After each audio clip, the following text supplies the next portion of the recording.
Hello there, you're with Mr. Laurie, and we're starting a new topic called sequences and series.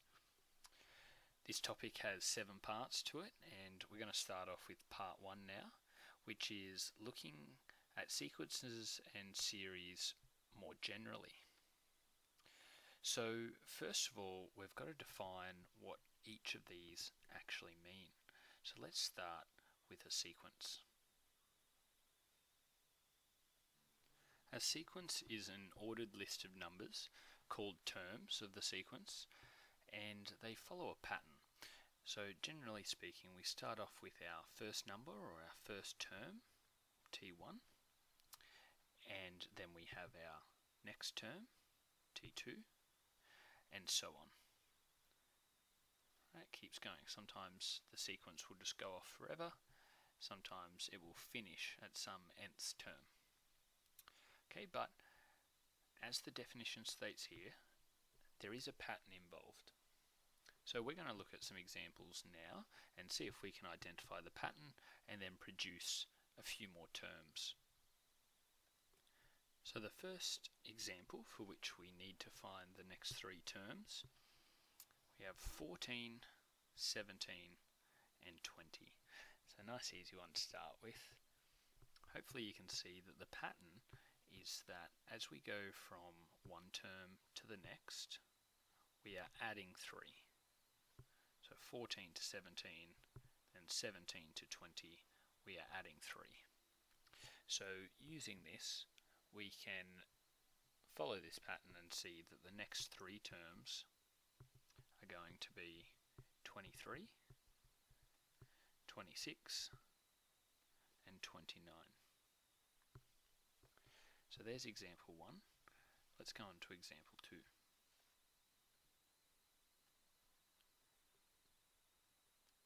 So example 2, we have 5, then 10, then 20, then 40.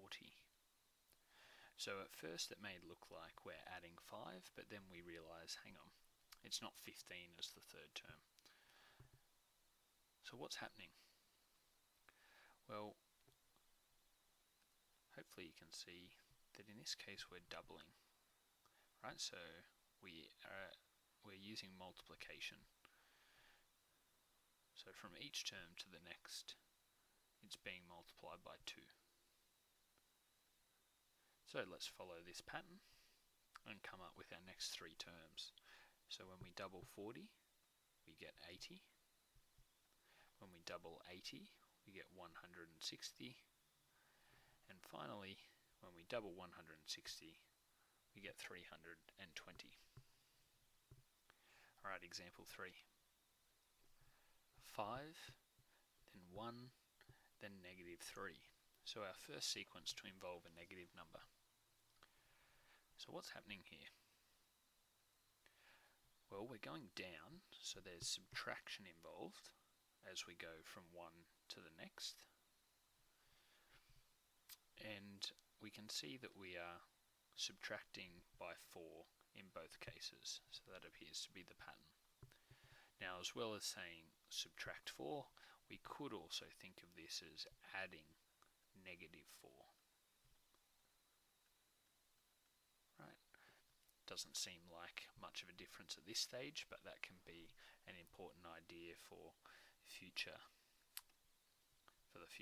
Okay, so let's keep subtracting 4 to get our next 3 terms. So minus 3, take away another 4, takes us to negative 7. Take away another 4, takes us to negative 11. And finally, negative 15 is the third term that we're after. Now let's look at series, and we'll start with the definition of series. A series is a sum of terms that form a sequence. So previously, when we wrote out a sequence, we said, okay, we have the first term, then we have term 2, then term 3, and maybe it goes on forever, or maybe it ends somewhere.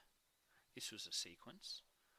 But now what we're going to do with all of these terms is we're going to sum them, and that means to add.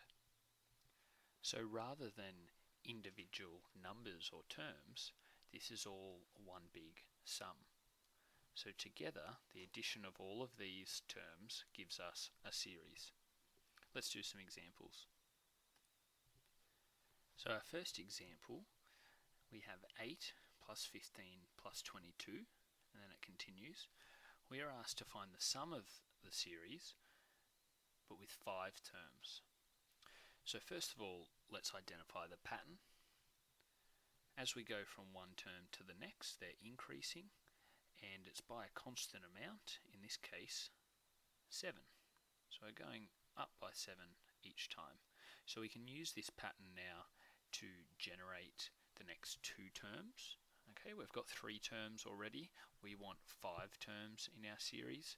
So our next one, when we add on 7, will give us 29, and then one more term to add on will be 36.